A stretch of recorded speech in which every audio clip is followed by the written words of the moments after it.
Hello everyone, welcome to Education Hits. Here I am Monika Chaudhary और आज हम पढ़ने वाले हैं the government budget. Government budget एक बहुत ही इंपॉर्टेंट टॉपिक है from the exam point of view, specially for the CBSE student in the economics. ये पूरे 6 नंबर का आता है और यूजुअली बहुत ही इंपॉर्टेंट है और काफ़ी इजी भी है, आप इजीली स्कोर कर सकते हैं। तो चलिए बात करते हैं हम गवर्नमेंट बजट की। बेसिकली द गवर्नमेंट बजट होता क्या है? आप हर साल सुनते हैं फरवरी के टाइम पे कि देखिए बजट सेशन शुरू होने वाला है, अब हमारा बजट आने वाला है, स्टेट बजट आने वाला है, रेलवे बजट आने वाला है। तो वो इतना इंपॉर्टेंट क्यों है? क्यों पूरा देश ऐसे टकटकी लगाए देखता रहता है कि यार अब बजट आएगा तो गवर्नमेंट कैसा बजट प्रेजेंट करेगी? और साथ में गवर्नमेंट के ऊपर कितना प्रेशर होता है? क्यों होता है? क्योंकि गवर्नमेंट का बहुत ही ज्यादा सिग्निफिकेंस है हमारे डेवलपमेंट में। मतलब सिग्निफिकेंस है, मतलब बजट का इतना सिग्निफिकेंस है कि वही सब चीज बताता है कि गवर्नमेंट करेगी क्या, क्या काम करेगी, कितना पैसा लगाएगी, किधर से लगाएगी, किधर से पैसा आएगा और किस किस डेवलपमेंट में कितना पैसा खर्च किया जाएगा, किस तरीके से किस इकोनॉमी के सेक्टर पे ये सब वर्क करेगा। तो आज हम उस सब के बारे में पढ़ने वाले हैं। पहले हम पढ़ते हैं गवर्नमेंट बजट होता क्या है। Basically the government budget is an annual statement. ये एक एनुअल स्टेटमेंट है जो कि एक पर्टिकुलर फाइनेंशियल ईयर के एंड में दी जाती है। फाइनेंशियल ईयर बेसिकली स्टार्ट होता है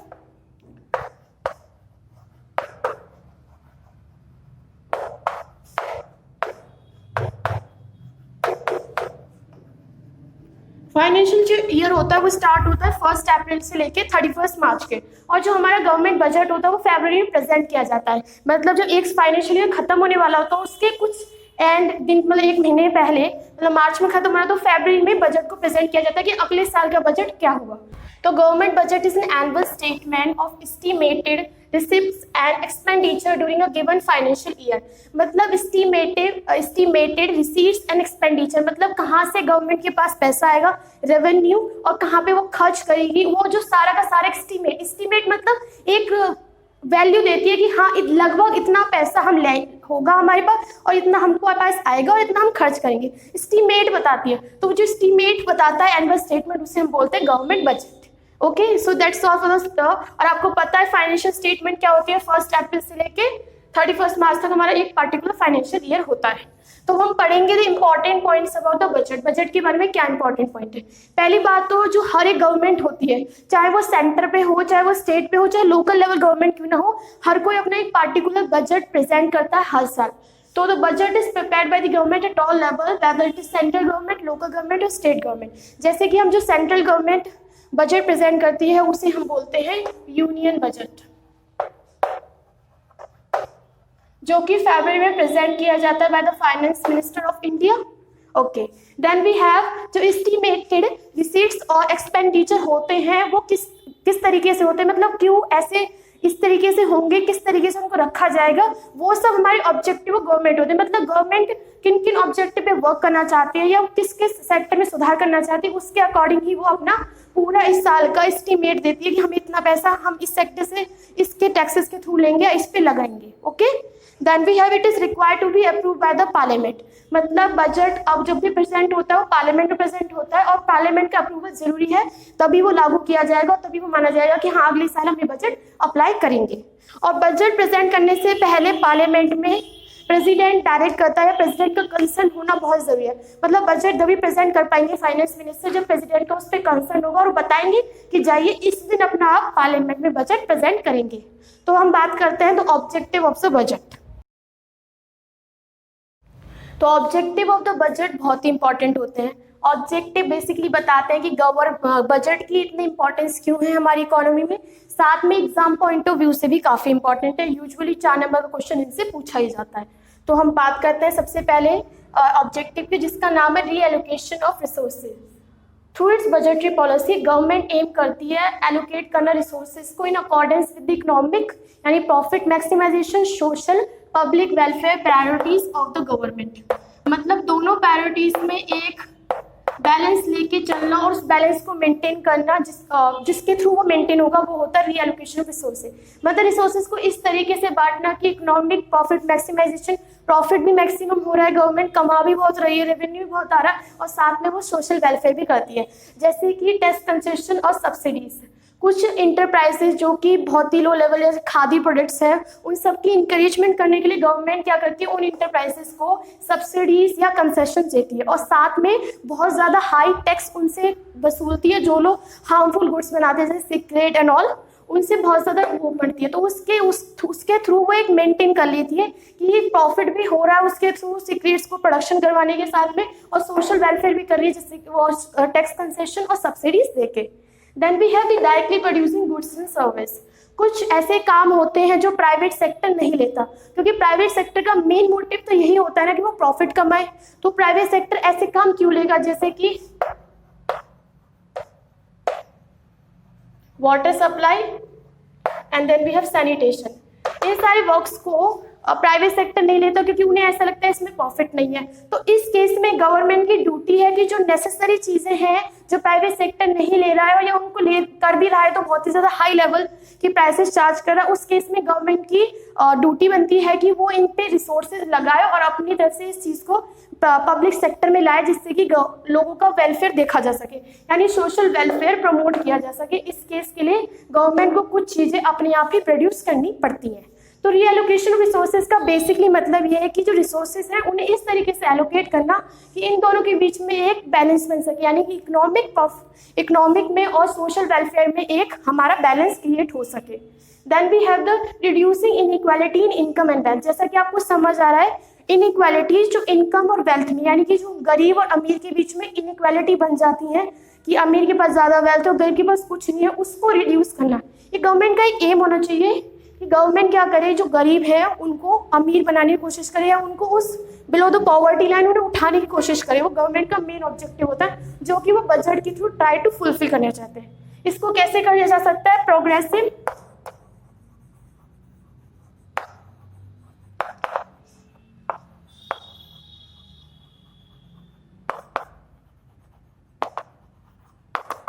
basically through progressive income taxation, यानी कि अगर गवर्नमेंट प्रोग्रेसिव इनकम टैक्सेशन के थ्रू करती है, इसका मतलब वो जो अमीर लोग हैं उनसे ज़्यादा टैक्स वसूलती है और उस टैक्स के पैसे को जो गरीब लोग हैं उनके वेलफेयर पे खर्च करिए। उसके थ्रू क्या होगा, वो गरीब लोग हैं उन्हें बेसिक नेसेसिटीज़ की चीज़ें यानी कि फूड, क्लोथिंग और हाउसिंग उन्हें आसानी से मिल जाएगी, जिससे उनका लिविंग स्टैंडर्ड थोड़ा सा बढ़ जाएगा।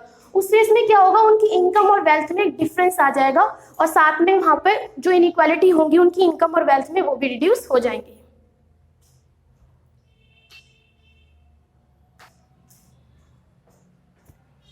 Then we have the economic stability। अब हम बात करते हैं इकोनॉमिक स्टेबिलिटी। इकोनॉमिक स्टेबिलिटी जो अगर किसी भी इकोनॉमी में होती है तो वो वहाँ पर ग्रोथ और डेवलपमेंट को प्रमोट करती है, मतलब वहाँ पे उस इकोनॉमी में ग्रोथ और डेवलपमेंट होता है या उस कंट्री में ग्रोथ और डेवलपमेंट होता है।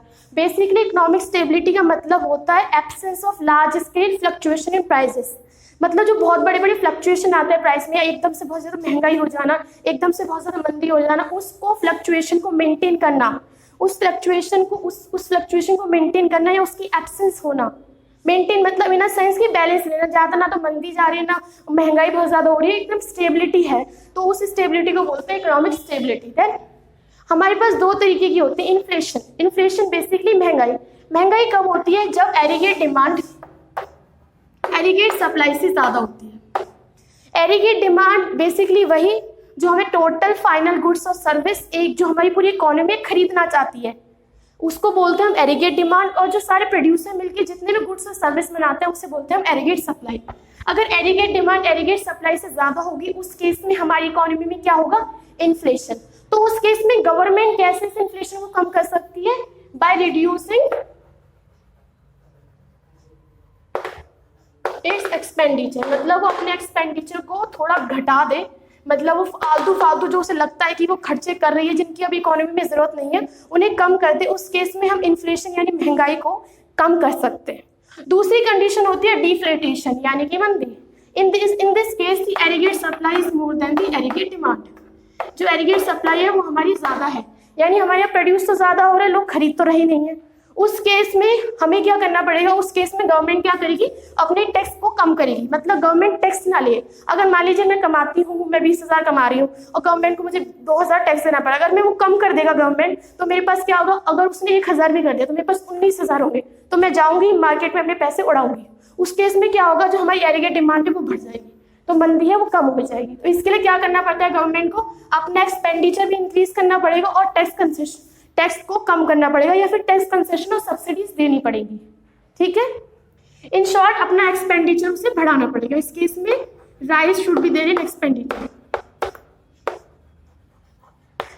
और हम इसको एक शॉर्ट तरीके से बोल सकते हैं कि जब इन्फ्लेशन हो तो सरप्लस बजट होना चाहिए, और जब डिफ्लेटेशन हो तो हमारा डेफिशिएट बजट होना चाहिए। बेसिकली सरप्लस बजट वही होता है जिसमें रिसिप्ट्स जो है, जो गवर्नमेंट कमा रही है वो ज़्यादा होती है और जो गवर्नमेंट खर्चा कर रही है, और डेफिशिएट बजट में बेसिकली यही होता है, जो एक्सपेंडिचर है वो ज़्यादा होता है और रिसिप्ट्स कम होती है। तो उस केस में अगर इन्फ्लेशन में वो अपना एक्सपेंडिचर कम करेगी, कमाएगी ज़्यादा और खर्चा कम करेगी, तो इन्फ्लेशन कम हो सकता है, और डिफ्लेटेशन के टाइम में वो खर्चा ज़्यादा करेगी और टैक्स कम लेगी, तो उस केस में डिफ्लेटेशन को कम किया जा सकता है। ठीक है, और इसके थ्रू वो एक इकोनॉमी में स्टेबिलिटी मेंटेन करेगी, जिससे वो प्रमोट करेगी इकोनॉमिक स्टेबिलिटी, और ये किसके थ्रू होगा? हमारे गवर्नमेंट बजट के थ्रू। ठीक है, economic growth. Economic growth means and sustainable increase in the real GDP of economy. Real GDP होती है the production of goods and service in the economy. अगर गुड्स और सर्विस में हर साल इंक्रीज हो रहा है, यानी कि हमारी रियल जीडीपी बढ़ रही है, उसके कारण हमारी इकोनॉमिक ग्रोथ हो रही है। तो रियल इकोनॉमिक ग्रोथ को करने के लिए, बढ़ाने के लिए गवर्नमेंट बजट के थ्रू क्या क्या कर सकती है? अगर गवर्नमेंट टैक्स इंसेंटिव देती है प्रोडक्टिव वेंचर्स को या फिर किसी प्रोजेक्ट को देती है, तो वो क्या करती है? वो हमारी इकोनॉमी में सेविंग को और इन्वेस्टमेंट को बढ़ा रही है। अगर गवर्नमेंट किसी भी इंटरप्राइजेस को पैसे दे रही है कि लीजिए, आप ये लीजिए पैसा और इसको अभी अपने बिजनेस में लगाइए, उसके बाद वो गवर्नमेंट क्या कर रही है? उससे क्या हो रहा है? हमारे यहाँ पे इन्वेस्टमेंट बढ़ रही है, जिसके कारण हमारी ग्रोथ हो रही है। दूसरी है तो government should spend on the infrastructure. अगर गवर्नमेंट इंफ्रास्ट्रक्चर पे स्पेंड करती है, उसके कारण भी बहुत सारे सेक्टर में ग्रोथ आती है। और साथ में गवर्नमेंट एक्सपेंडिचर वो मेजर फैक्टर है जो डिमांड इंक्रीज कर देता है दूसरे प्रोडक्ट और गुड्स के लिए, चाहे वो प्राइवेट सेक्टर में क्यों ना हो। अगर गवर्नमेंट पैसा खर्च करती है तो उसके कारण जो डिफरेंट टाइप्स के गुड्स एंड सर्विस हैं उनके लिए डिमांड बढ़ती है। इसके कारण हमारी इकोनॉमिक ग्रोथ बढ़ती है, जिससे कि हमारा जो वो सेक्टर है, प्रोडक्शन सेक्टर है, वो बढ़ता है। उसके कारण लोगों को एम्प्लॉयमेंट भी मिलता है, और जिसकी वजह से हमारी ओवरऑल इकोनॉमिक ग्रोथ होती है। पर अगर गवर्नमेंट ऑलरेडी लोन में डूबी हुई है या वो बहुत ही ज़्यादा उसने बाहर से लोन लिया है, तो उस केस में वो इतना खर्चा ना करे, अनलेस उसी के लिए डिसएडवांटेज होगा और वो एक ट्रैप में फंस जाएगी, जैसे हम डेबिट ट्रैप बोलते हैं, हम आगे वीडियोस में पढ़ेंगे, उसमें वो फंस जाएगी। तो उसे ये सब चीज़ प्लान करने से पहले देखना होगा कि वो ये सब चीज़ कर सकती है, क्योंकि अगर उसके पास पैसा है, उसके पास में रेवेन्यू आ रहे हैं। Okay, then we have the reducing regional disparities, basically the balance regional development. हमारे यहाँ पे कुछ कंट्री होती है, उसके यहाँ तो कुछ रीजन होते हैं बहुत ही डेवलप होते हैं। मान लीजिए कोई मेट्रोपॉलिटन सिटी है या कोई बहुत ही मेट्रो सिटी है, वो बहुत डेवलप है, और एक जगह पे एक टाउन है जो बिल्कुल डेवलप नहीं है। तो उस केस में गवर्नमेंट का ये वो है कि वो ऐसा बजट बनाए जिसके थ्रू वो रीजनल डिस्पैरिटीज को रिमूव कर सके या बैलेंस रीजनल डेवलपमेंट को प्रमोट कर सके। वो कैसे करेगी? थ्रू इट्स एक्सपेंडिचर और टैक्सेशन पॉलिसी।